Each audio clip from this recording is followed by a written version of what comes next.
Hey all, how's it going? It's Nate here, and I've got a little bit different type of video today.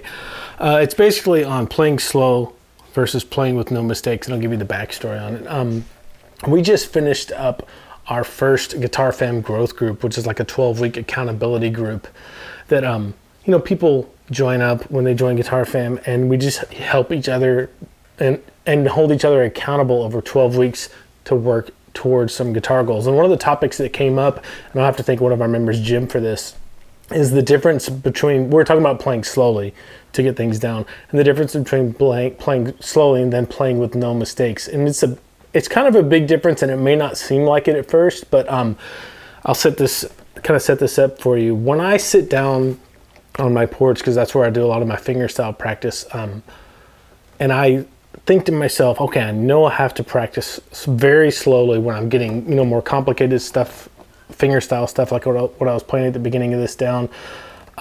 What inevitably happens is I start very slow and I do good for a little bit, and then I start to lose self-control and I get a little bit faster and a little bit faster, and then have to stop, reset, and then slow down again. And it just happens over and over again. It takes a lot of self-control to practice slowly. Now, we were talking about this in the growth group, and the next week, we came back all together and we're talking about our goals. And Jim brought up the topic, is like, I was practicing slowly.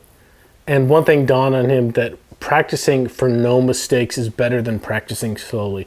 And I think there's a really simple reason for that. When I try to practice slowly, I'm thinking about a certain tempo or a certain, amount of slowness that I have to practice. And it inevitably gets boring and I want to speed it up. But if I practice for making zero mistakes, I'm not even thinking about how slowly I practice. And almost always what happens is, yes, I'm practicing slowly, but when I'm practicing for no mistakes, I end up practicing even slower than I would if I was thinking to myself, okay, I'm going to practice this slow. And I've had the opportunity over the years to be around a lot of very, very world-class musicians, whether it's guitar players or drummers, mostly guitar players and drummers. And when I get an opportunity to ask them about, okay, how do you get so good? There's like, if you're having trouble with something, just slow it right down. And that is good advice, but I think better advice for me is to slow it down, not for the purpose of just slowing it down, but slowing it down for the purpose of not making any mistakes. And this is, for me, really key when I'm first learning a song or arranging a song or putting something together. Like the part I played for you on the intro of this, "'Tis So Sweet to Trust in Jesus," I'm just coming up with an arrangement because I like that song and I thought it would be challenging, and I wanted to come up with like full fingerstyle arrangement for it, right? When I do that, it usually takes me a really long time to get something like that down. So my idea behind this one was, like, when my daughter is sitting there watching her hour of screen time in the morning or whatever, after I finish doing the dishes and all that stuff, I'll come sit on the couch and I'll just slowly play and kind of arrange this as it comes to me and try not to make mistakes. Go as slow as I need to not make mistakes. And for this song, and I'm sure for everything else that I do, it's been working better for me than just saying, oh, I'm just going to practice slow. But really being intentional about,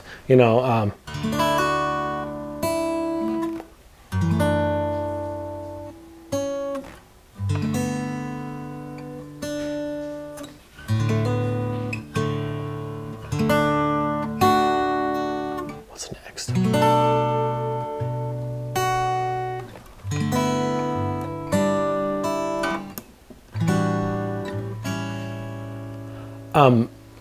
I think that type of practice helps me get to where I want to be faster. So for example, like it may take me 2 or 3 months to get the song down to where I want it to be instead of 5 or 6. But when I do that, when I practice slowly like that, I have to think very intentionally about what's coming up next and be very controlled.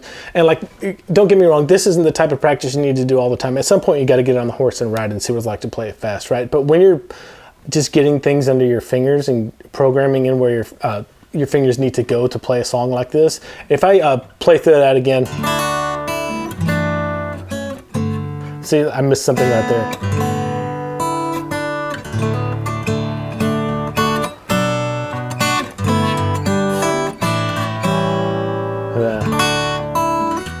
I missed something right there, like, missed something right there.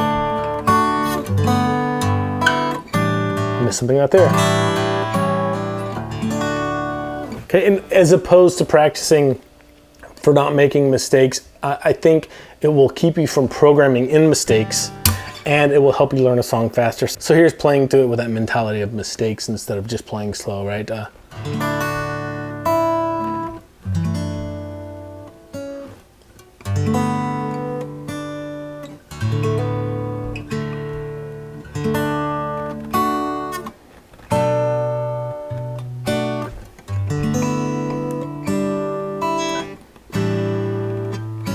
And I could go even slower because like, you heard maybe a buzz in there or something that wasn't supposed to be there. And that's what I'm talking about. It's much easier to kind of govern myself as far as how slow I'm playing if I'm listening and playing to not make mistakes than it is to say, okay, I'm just going to play this slow. What do you think about this kind of philosophy of playing guitar? It's been working for me, and I think it's going to cut down the time it takes for me to do the full fingerstyle version of this song. And that's the thing about this type of playing.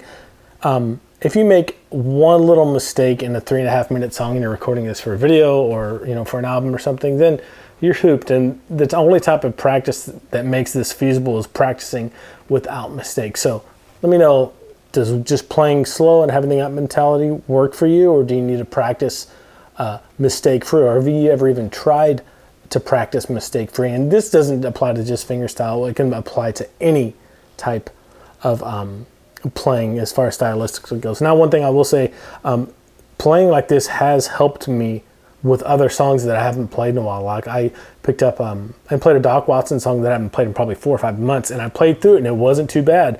I think it's because my hands are being a little more precise, both hands, and they're just hitting things in the right way, and they're a little more in shape. So that's one kind of side benefit of this too. All right, that's it for this one. If you haven't, go to guitarfan.com and create your complimentary account. You'll get access to the first module of all of our premium courses. Plus you get one free personal private one-on-one video lesson with me. You can book that on the site. I'll see you later.